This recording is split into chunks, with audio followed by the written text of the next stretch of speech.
what ends up happening in this novel by Evelyn Waugh that we're talking about, it's a lot of it is really about fake news, right? And how, I mean, how all the different reporters settle once they get to Ishmailia, and how basically how the press drives events. Things are sort of reverse engineered to a degree that people may not understand. That the imperatives of the business often dictate the real events that happen, and that's what happens in this part of the book. I don't know, Walter, should we recap what happened, how we got here, and where we are in the story?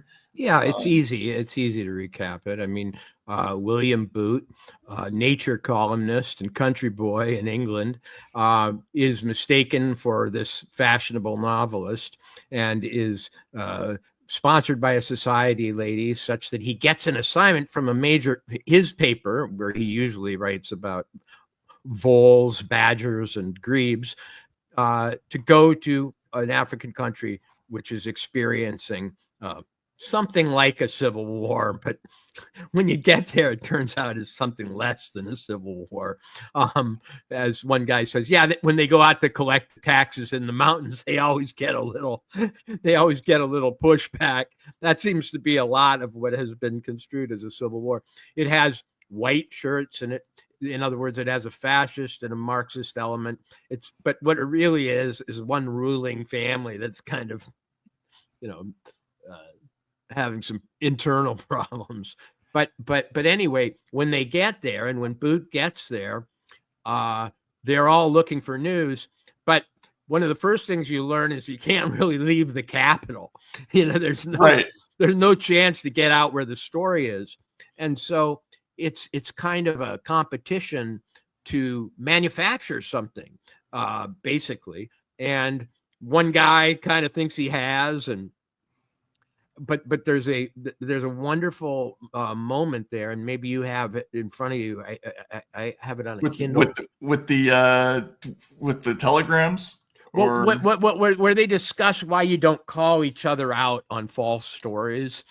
How if you start doing that, the whole thing falls apart. Oh God, yeah. Wait, I do have that somewhere. Hang on a second.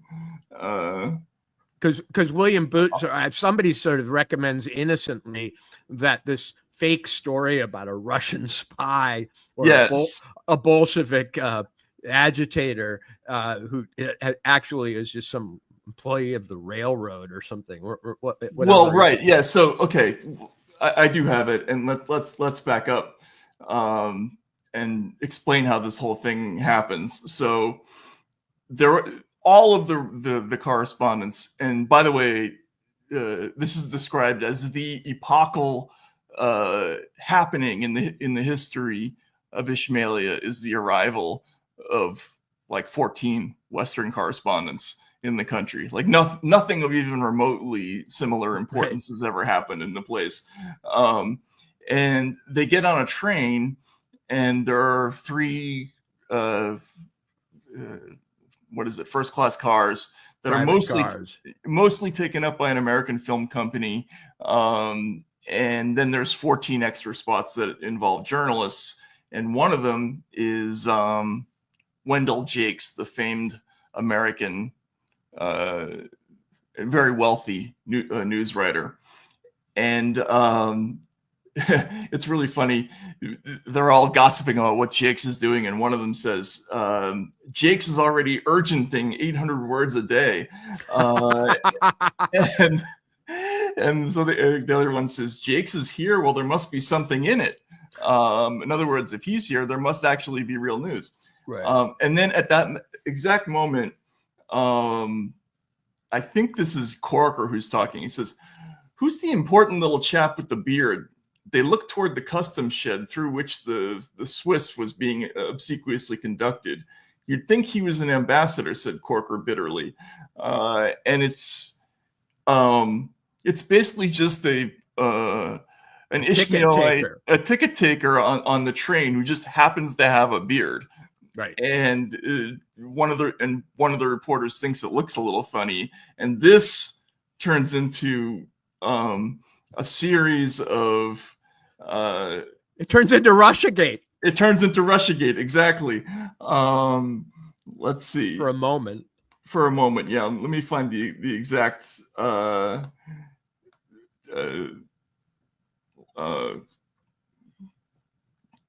telegraphs they send back, because it's really funny. Okay. International Gendarmerie proposed prevent clash, test reactions unnatural. No, that's not it. Wait. Basically, it ends up being Jakes who sends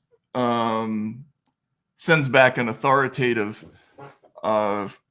telegram. London Echo reports Russian envoy arrested, arrived Saturday, disguised railway officials stop. Moscow denies stop. Deny or confirm with details. Deny or confirm. And then another one said, world scoop, congratulations, continue Echo. Then there's another one from the Twopence. Kindly investigate authenticity, alleged special Soviet delegation stop, cable deferred rate.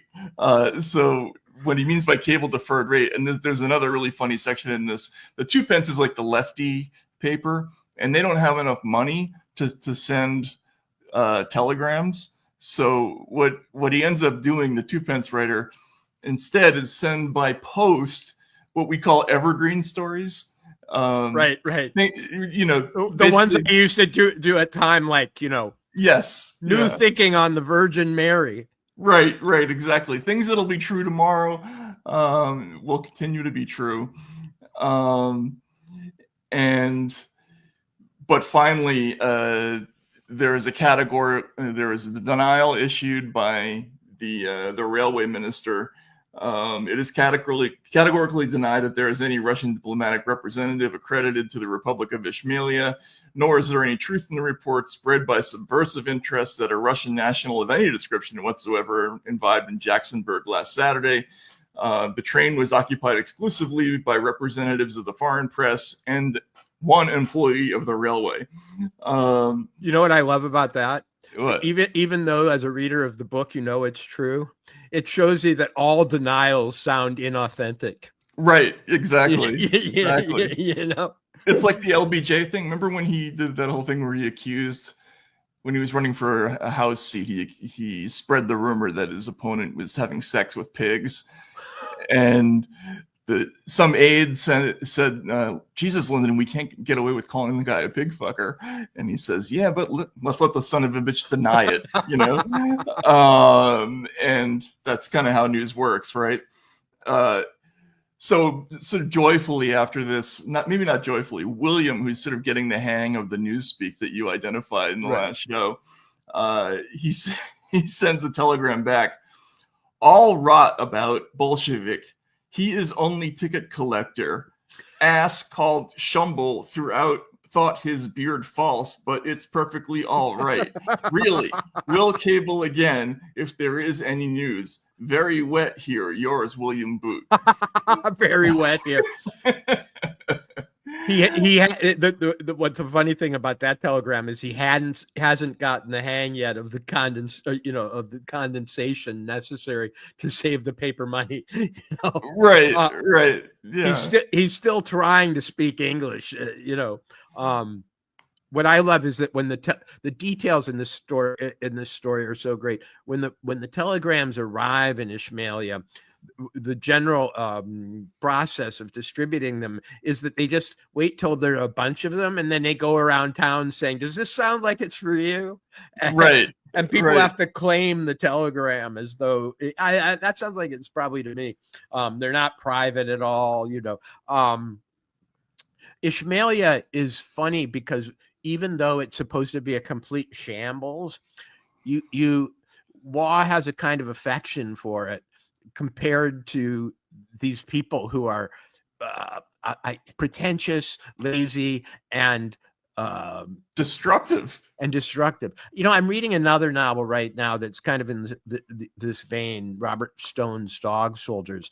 And if you haven't read it, we're going to have to do it someday. But at the beginning, this reporter, the main character of the book, well, the second main character, is in Vietnam for his father-in-law's tabloid magazine, basically. And you see again that almost all writers, and in search of stories when there is insufficient news or insufficient good news or whatever, are contrasted horribly with the people who are just trying to make a living off them, you know. And you go, just like in this story, the people you most want to see succeed are like the shoe shine boys and the telegraph bringers and the the boys who are the fixers, basically. Right, the fixers. The natives, so to speak, are always cleverer and, I don't know, just more honorable, even in their mischief, than these damn correspondents. And they're also really funny. There's a scene, the American film company, they get robbed of 5 miles of film from the train, and they're complaining about it. And one of the fixers says, they love film. Him build a great big fire or something like that. In other words, they use it to make fire. The train they're all coming in on has as its last car the car that carries all their luggage, and at some point they discovered it attached somewhere on the trip, and they come to the official and say, can we maybe mount a search for the luggage car that fell off, sometime during the night? And he's like, not really, it's all gone. Yeah. So here's that passage you were talking about. So this is Boot talking to Corker, who's basically like his, in a lot of Waugh's novels, there's a character like this who's like sort of a person of experience who explains to the innocent protagonist how things work, and he says, it's that nasty bit of work with the beard. I knew he was going to give us trouble. And then Boots says, but he is a railway employee. I saw him in the ticket office today when I went to ask about my luggage. And Corker says, of course he is, but what good does that do us? Shumbles put the story across. Now we've got to find a red agent or Boyle, or explain the mistake, said Boot. Risky, old boy, and unprofessional. It's the kind of thing you can do once or twice in a real emergency, but it doesn't pay. They don't like printing denials, naturally. Shakes public confidence in the press. Besides, it looks as if we weren't doing our job properly. It would be too easy if every time a chap got a scoop for the rest of the bunch, if the rest of the bunch denied it. And I'll hand to Shumble, it was a pretty idea. The beard helped, of course. Might have thought of it myself if I hadn't been so angry about the luggage. So this is like 1-to-1 what's happening today, right? The whole thing about confidence in the press, right? It is an absolutely trenchant and subtle and perfect criticism of what is wrong with the press, in that they cover for each other. They try to hold out the prestige of the institution as such as more important than the accuracy of the mere stories. And it's a kind of a conspiracy of incompetence in many cases. Sometimes, in this case, it's not even a conspiracy of incompetence. They know the guy's lying, but they need the right to lie when it's their turn. Exactly. And this Corker character, who's, God, I forget the name of the character in Decline and Fall, who's just like it, Captain something or other, but he lays it out exactly the way, I mean, that this whole thing about how, yeah, you can do it once or twice, but in the long run, it doesn't pay. It shakes public confidence in the press. And, it would be too easy if every time one of us got a scoop for everybody to deny it. And there is, I remember the first time I read this book, I remember it vividly. I was really young. I think I was maybe 22, and I just started doing this work, and I met this photographer in Uzbekistan, of all places, and he had a copy of this book. And when I read this the first time, I thought, well, this is absurd. That would never happen. It's still funny. Now, having lived all these years, we know it's absolutely true. I mean, like this whole thing about turning some guy who's incidentally black on the train, like the person with the beard, they've turned an African into a visiting Soviet ambassador. It's exactly what we just went through, and it's not ridiculous at all. It happens over and over and over again, and it's happened repeatedly in our history. And it's incredible that when life catches up to satire to this degree, you really have to start wondering. Well, to digress slightly, have you seen the movie 3 Days of the Condor, the 70s thriller? Oh, love it. So based on a movie called 5 Days, a book called 5 Days of the Condor, they shortened it to 3, written by James Grady, a Montanan. And anyway, in that book, Robert Redford's job as a CIA agent is to be part of this library in New York, this small group that's headquartered in a library. And they just read novels for ideas about how to perform missions and tricks they can play. That's his whole job. I swear he must have known something. I mean, you look at 1984, you look at Scoop sometimes, and you go like, or Catch-22, they're getting ideas from satire. Absolutely. Absolutely. It's the how can I put it? It's the satire deep state cycle. First it starts as satire, then the deep state does it. Then somebody in the deep state writes a novel exaggerating it. Then the next generation reads it, and they get better and better at all the bad shit they do. And it's probably true, right? There probably is an office of novel awareness somewhere, right? Office of satirical inspection. Yeah, exactly. And remember, that's what Martin Gurry sort of did for a living, right? He just read the news for the CIA. Now he was doing conventional analysis. He wasn't like trying to get ideas for how to for stories to make up, but it wouldn't be outlandish at all for this kind of thing to happen. And but this idea about how fake news takes place is you realize that it's not that hard to pull off. All you really need is like somebody who's willing to say, well, I can't deny that is possible. Right. And then you're off and running, at that point. Then there's a rule that you need to remember, young journalists.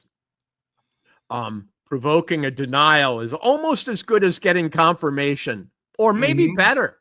I mean, reverse confirmation. I didn't get it confirmed, but I did get them to deny it. And then the next story can be Russian embassy denies having, agent on train in Ishmaelia or whatever. The other thing I love about this group of people are their names. Paleolog. Just give a few of the names of the group of reporters of the press corps there. Let's see. Shumble is one of them. Hang on a second. I'll find them all. Corker, of course. Corker's, the Wendell Jakes. I got to find the thing with the French, because the French protesting that they didn't. Welper, Piggy. Let's see. There are some others, but yeah, there's a very funny thing in here. But there's two things that are really funny. One is that there's a scene basically where the somebody comes around to all the reporters this guy named Paleolog.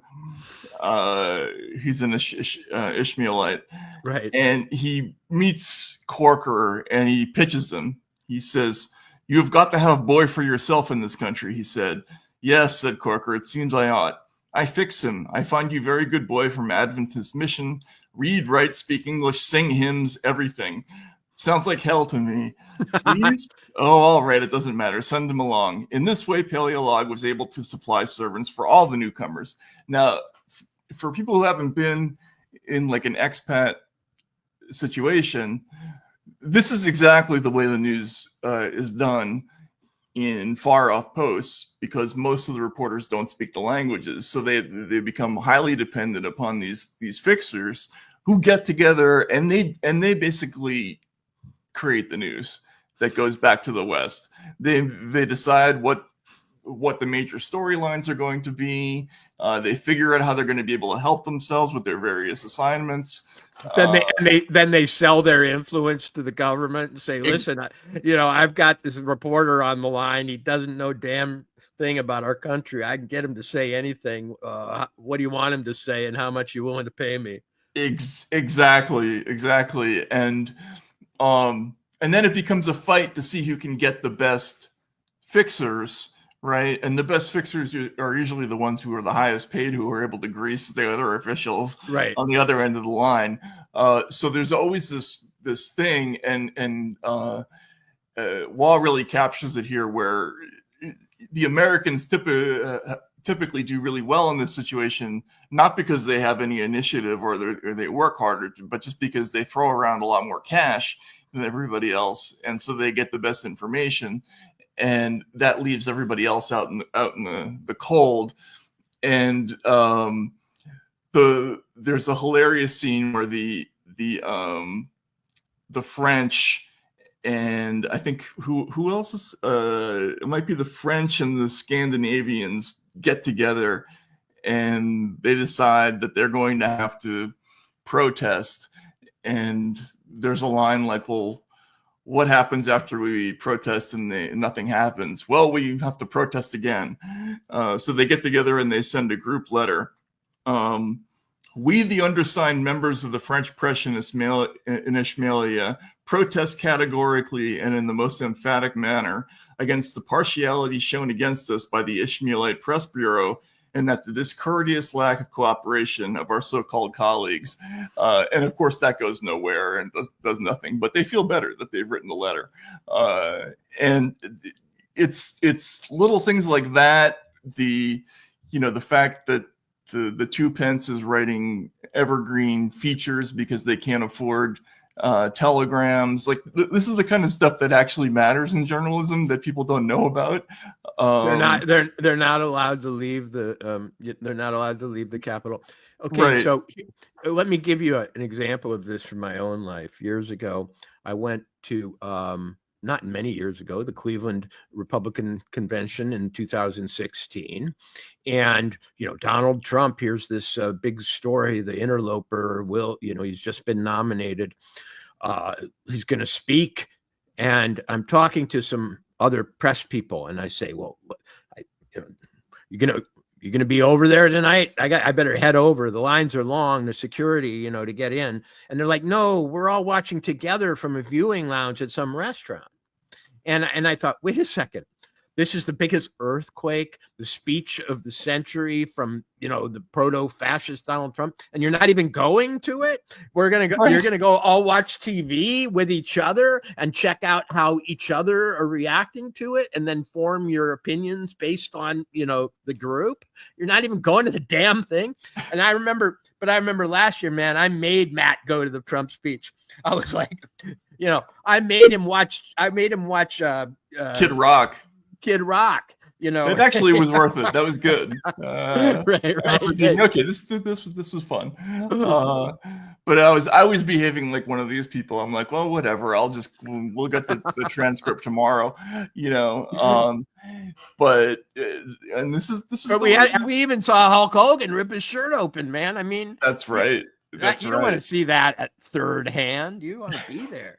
You do absolutely.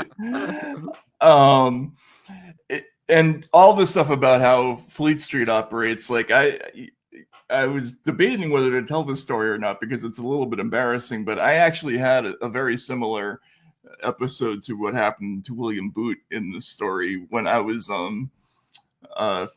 I was stringing for a British newspaper very early in my career, and I didn't have a whole lot of stuff because they asked me to cover something on the day of the Russian presidential election that wasn't the election. So I made some calls, but I didn't get a whole lot of firsthand detail. But what I did get from the phone calls, I wrote the shit out of it. I mean, like, in other words, like I gave a lot of descriptive, detail, and it was about a plane crash basically, and I wrote about how you could smell the burning flesh miles away. Or I'm sure that's true. Not that you smelled it, right? Exactly. But it's possible to smell it miles away. So the next day I get a call like early in the morning, from those editors. And I think it's, I'm being summoned to execution, right? Like they found me out that I was handing it up in print. And on the contrary, they're like, we want more of that, like as much as you can get. So this is still like a thing in our business. Like if you can deliver entertaining, they'll take it under any circumstances. Sometimes I would, he's before TV news, obviously, Waugh, but the opportunities for this kind of fraud have only multiplied with electronics. And every once in a while, when I was working at Time Magazine, I'd be sent out to a story that was also being covered by the networks. Have you ever had that where there's like 20 vans with satellite masts and they're covering a forest fire? Let's say this is one case. Now, the forest fire is pretty far away, and I'm on foot and I'm on a writer. I'm just going to go down to the forest fire. They never leave the parking lot with the satellite van.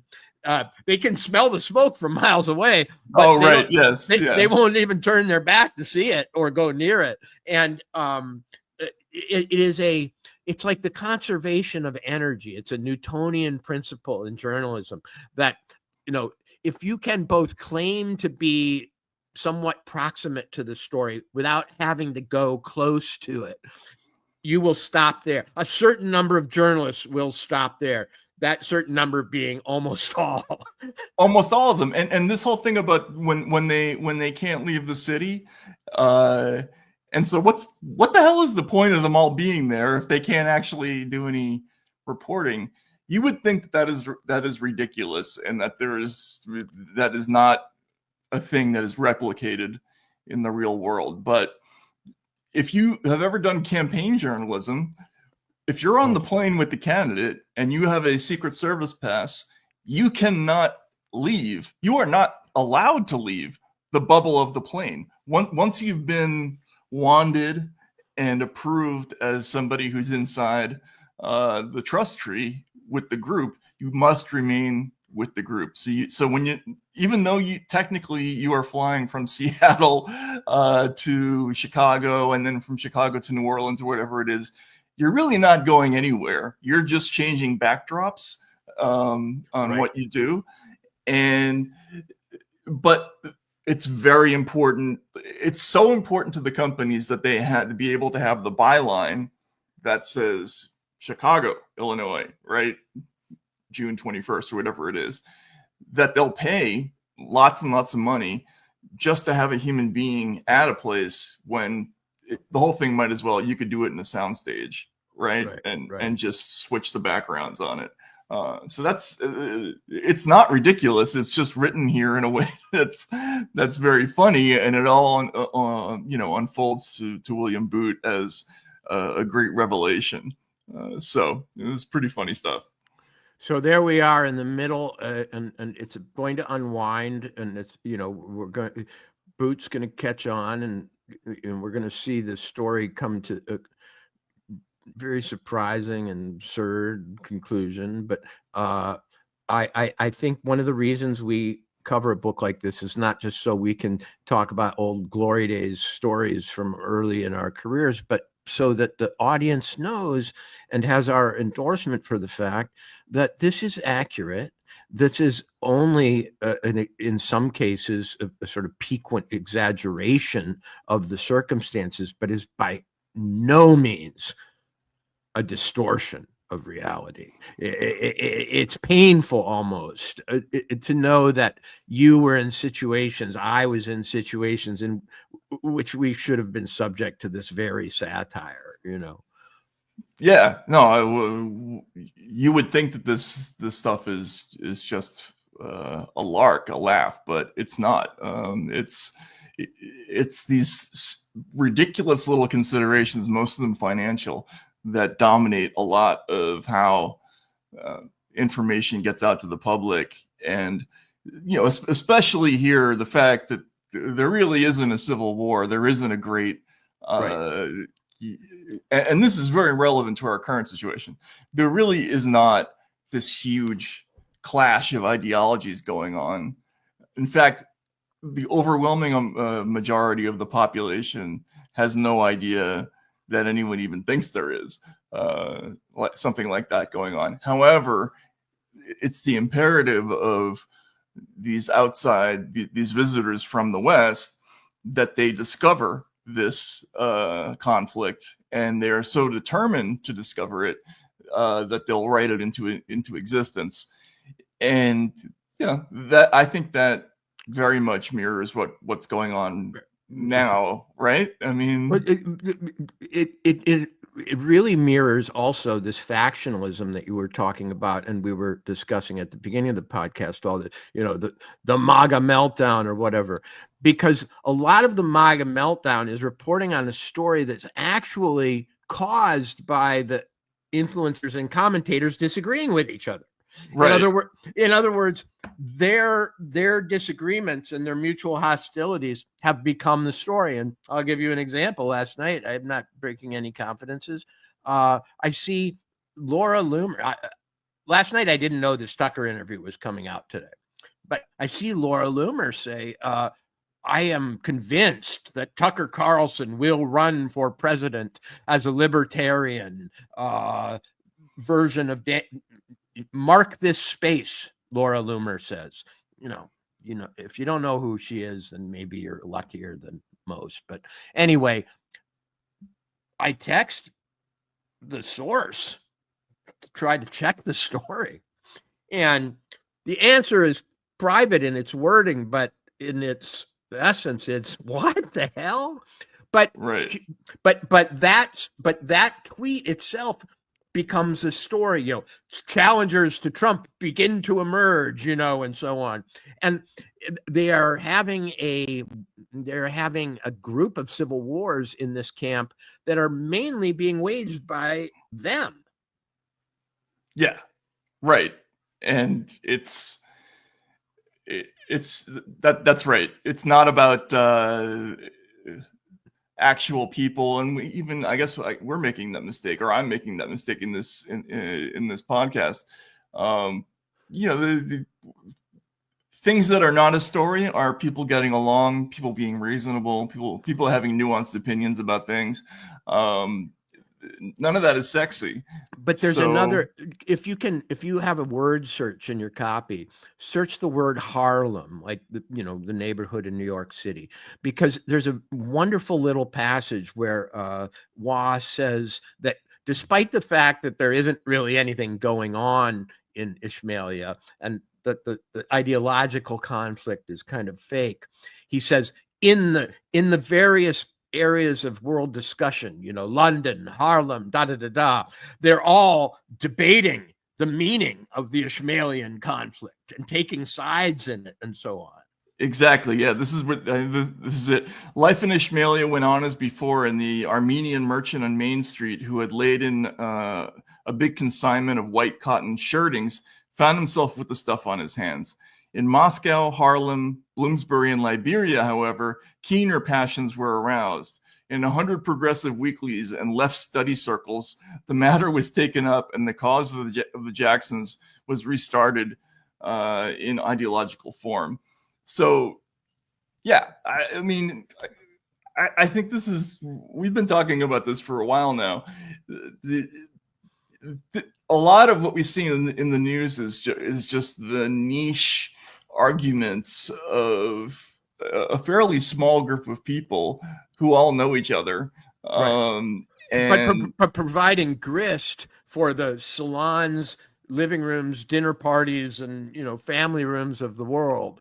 And the funniest thing as a journalist is to discover that the stories everybody's talking about, and you go to cover it, and you find out it doesn't really even exist. Oh yeah, everybody's got really strong opinions on it, and it's causing a lot of division and a lot of controversy. But it's actually not real, sort of. Yeah, I covered one of those stories. You ever covered one of those, face of Jesus discovered in tree stump stories? No, not quite. There was one of those, like, pastor believes, like mold in wall represents face of Jesus or something like that, and it was in the South. I think I was covering the campaign at the time, and I went to this thing, and there were like a dozen reporters there, and it was like this vaguely, you could vaguely, I guess, make out eyes and a mouth if you were really like squinting hard. But there were like national reporters at this thing, and me. I was as dumb as they were to show up at this thing. And it was one loopy person who I guess somehow got hold of a local reporter, and just like that, it can become a national story. So yeah, fortunately, I'm pretty sure I ended up never covering that, but it does happen, and oh yeah, it's the demand that drives the copy, and not the other way around. The reductio ad absurdum would be for everybody to be talking about, some fire and climate change, as did it cause it, and so on. You get down there and you find out there wasn't a fire, right? And you look around at the other reporters and go, well, can we say there's a fire? Can we at least say we heard there was? We met somebody who thought there was? It can be true in news that one of the biggest problems is that there's less of it than we need. Yeah, they even, that whole phenomenon of bargaining happens. Well, right. Well, what if we put it this way? Like, then could we have a story? Like that does happen. When the subject refuses to give you the answer that you want, and that's one of the reasons why Trump has been such a boon to the industry. Is that unlike somebody who gives you nothing, right? He gives you everything, right? And he doesn't mind being a villain, doesn't mind anything. He'll say anything you want, right? And that's that's the reason why I think other people think I'm always being soft on the guy, but to me he's a new phenomena who I want to understand on his own terms and can't really use the old frameworks for it. And sometimes I'm like, is he just using sensory overload on us? Like after something good happens, he just has unleashes a shitstorm just so we go back to this weird baseline of just not wanting to deal, or so that next time something actually bad happens, it won't rate or something. Right. Yeah. Oh, we got to get up again. Like the stock market crashed. Right. All right. But it is a little like he is the guy inviting you to cry wolf. Yeah. Keep crying it. Pretty soon nobody will believe you, and pretty soon there'll be a wolf, and you won't even notice. It's also funny. We're also in this book heading in a direction that's sort of similar to the Graham Greene novel Our Man in Havana, which is like it's the same book. It's just instead of journalism, Our Man in Havana is about intelligence. And in that book, a sort of neophyte, just like William Booth, ends up being the protagonist. It's a vacuum cleaner salesman instead of a nature columnist. And he can't be bothered to actually do any intelligence work. when he's recruited by MI6. He's living in Cuba. So he just starts making stuff up and sending it back to England. And they're horrified because they think that the Soviets are designing a giant vacuum cleaner that's going to destroy America. But it's the same story, and a lot of these people knew each other, these writers. But I think that they had a very good feel for the essential stupidity of this business in particular. And well, this business is one which demands product, whether or not product exists. Yes. And it needs it every day, and it would like it to be at a rather urgent pitch and tone. And the world doesn't always cooperate in that. So, we have to, as they say, pull stuff out of our ass. And unfortunately, by pulling stuff out of our ass, we often change the situation or cause chaos. And sometimes I wonder if the most charitable way to look at Russiagate would be there were these people like Michael Isakov and Kirn and so on. I mean, and they make this big story up, and then everybody gets together and goes like, now we're on this train, baby. We can either get off it, who wants to be first, or we can keep riding it and all get our piece. Everybody has a share. It's sort of like Milo Minderbinder bombing his own island. Like, wait, we can make this story as big as we want it. Exactly. And we can all be stars. Right. All we got to do is just keep, Yeah, or we can kind of say, never mind, and guy got fooled and back off and everything. Like, in other words, sometimes the mistakes, if we're going to be charitable, or even the cheats, the mischief gets too big to fail. Yeah. And we're approaching that point in the book. The last thing I wanted to point out, and I don't know the answer to this question. I'm assuming the character of Wenlock Jakes, I can think of a lot of modern analogs to who this is supposed to be, but there's a lot of incredibly funny spoofing of this person's writing style, and throughout Jakes's arrival in Ishmailia, he's writing a book, furiously writing a book called Under the Ermine. Under the Ermine. Yeah, it was to be a survey of the undercurrents of English political and social life, and they keep excerpting from this book, and it's almost like if you asked an AI to write a spoof of the most highfalutin nonsense that you would find in, I don't know, like a Thomas Friedman book or something like that. But he describes meeting. I shall never forget the evening of King Edward's abdication. I was dining at the Savoy, and then he lists all the important people who were sitting at the dinner table, and name drops everyone. And then at the end, he says, "I at once raised the question of the hour. Not one of that brilliant company expressed any opinion. There, in a nutshell, you have England, her greatness and her littleness." Under the ermine. Yeah, exactly. So this is stuff that's very funny just from a picking on writers standpoint. Obviously, Waugh would be good at that, but it's particularly funny in this book.